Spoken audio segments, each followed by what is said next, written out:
Is Smash 4 getting boring and repetitive for you? Do you wish there was a way to spice things up again and reignite that passion you once had for the game? Well, then you're at the right place, because I'm C5 from the Beefy Smash Dudes, and in this video we will go through our top 5 favorite custom ways to play Smash. Yes, even the Beefy Smash Dudes don't always grind competitive 1v1s. Sometimes we just want to chill and enjoy the game in new ways, so over the years we have seen and come up with some pretty cool ways to just have fun with Smash. Game number 1, I main random, is actually still kinda competitive. Picking random in a 1v1 can be pretty cool, since it's fun to play different characters and get surprised by what the game throws at you. The only problem is that, well, it really is random, which can lead to some pretty unfair matchups. We wanted to find a way to both play random but still keep it somewhat competitive, so we invented a simple point system where the worse your matchup is, the more points you get. That way you will get rewarded for winning with a low tier more than winning with a high tier. It basically works like this. Take any tier list you want, either the community's official tier list or Zero's tier list or any other that you think represents the character's power best. Then you both pick random and play the game. Every win gets you 55 points, plus or minus your matchup rate. The matchup rate is the difference of your character's position on the tier list. So if one gets the 20th best character and the other gets the 30th best, the matchup rate is 10. So in this case, the player with the stronger character would only get a total of 45 points for winning, while the one with the weaker character would get 65. You can either press start at the beginning of the match and look it up real quick to make the match more interesting, or just play it and calculate the points afterwards. Note down the points somewhere and play the next match. The player who first reaches 300 points wins. You can of course adjust this number for longer or shorter sessions if you want. You can also play with a standard of 58 points if you also play with Miis, since then there are a total of 58 characters. As a small bonus rule, we decided to set a minimum of 10 and a maximum of 100 points that you can earn per match to make every match count at least something and give extreme upsets less impact. While this might sound a little complicated, it really isn't, and it can give playing random that slight competitive touch to make it more fun. If you like playing many different characters, you should definitely try this out. Game number 2 we call Sounds Like Smash, and this one is a little different from what you might expect. For this game you don't actually play Smash, and you can do it with as many people as you want. What you do is go into 8-player Smash and add 8 CPUs on level 9 with random selected. Set the timer to 1 minute and you are good to go. Now you turn the TV into the opposite direction, or just make everyone who is playing look the other way, or at least not at the screen. Everyone needs something to write notes on, like either a piece of paper with a pencil or just a smartphone. You start the game, and without looking at the screen you have to figure out which 8 characters the game chose for the CPUs only by listening to the TV until the announcer shouts and the match ends. While listening, write down the characters so you don't forget them. After the match, you look at the TV where the result screen will reveal the solution.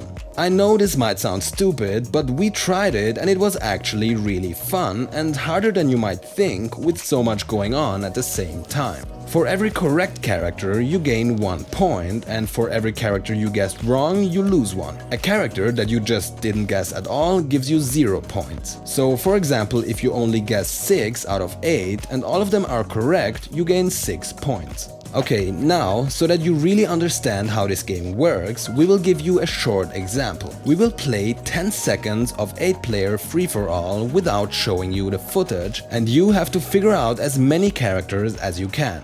Are you ready? Here it is. 3, 2, 1, go!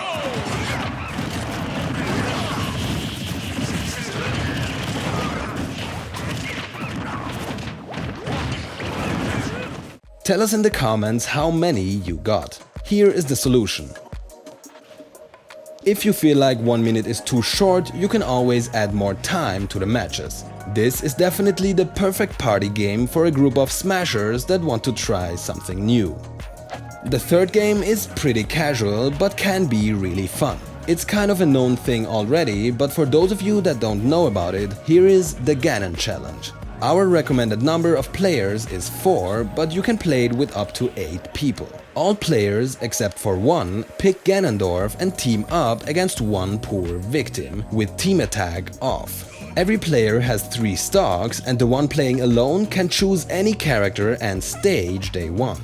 Of course, this is a close to impossible challenge, but the point here is not winning against all Ganons. The point is taking as many stocks as possible before losing your own 3 stocks. Every stock the Ganons lose, get the victim 1 point. The Ganondorfs cannot gain points. After the game, someone else takes the position of the victim, and this process repeats until everyone played the Ganon challenge at least once. You can play more than just one round and try out different strategies, but there is one rule. You cannot pick the same character or stage twice, so you have to be creative. In the end, the player with the most total points wins.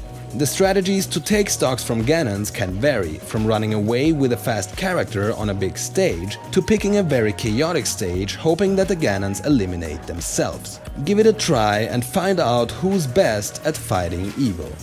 Our fourth game, the Smash board game, is a bit similar to our first one and can be played with 2 people, but is more something for free-for-alls with 4 to 8 people. The character select screen is your playboard. You can choose to play with the whole cast or just choose 1 or 2 rows.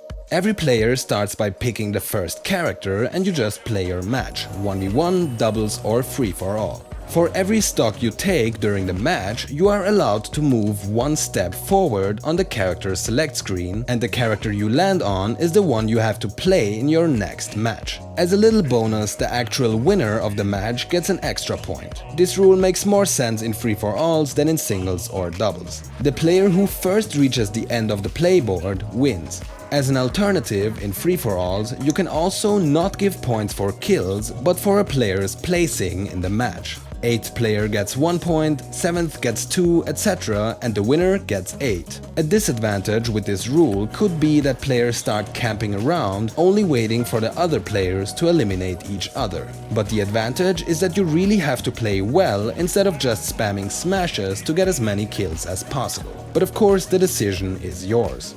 This is again a fun and interesting way to be forced to play many different characters and to show your friends how much of an all-rounder you are. Our fifth and last game isn't anything new, but kind of forgotten. Duelist in Smash 4. This game mode was invented a long time ago when Brawl was still the newest thing. On a custom stage, everyone picked Snake and had to stay alive only by blowing themselves up with C4 and tag on the walls. In Smash 4 we don't have Snake, but Duelist can work with another character, Toon Link, when using his custom down B, the short fused bomb. So, build a stage similar to this one, where the players have to jump down and survive as long as possible. The design can vary. Pluck a bomb, blow yourself up, tag on the walls and repeat. The more percent you gain, the higher your bomb's knockback, so you should probably start the game with a handicap of 100%. If you get better, you can start attacking the other players mid-air to throw them off before pulling a bomb again. You can use aerials, specials, footstools, and even throw one of the bombs at them before using another one on yourself. Make use of wall jumps to stay in the air longer or to jump at your opponents. You can invent all sorts of strategies to be the last man standing, or in this case, the last man falling. All these games can be really fun if you like Smash but are a bit tired of the endless grinding or have too many people playing on a single setup. Just sit back and enjoy great times with your friends. Next time we're gonna be a little more competitive again. Until then, thanks for watching, see you soon and stay beefy.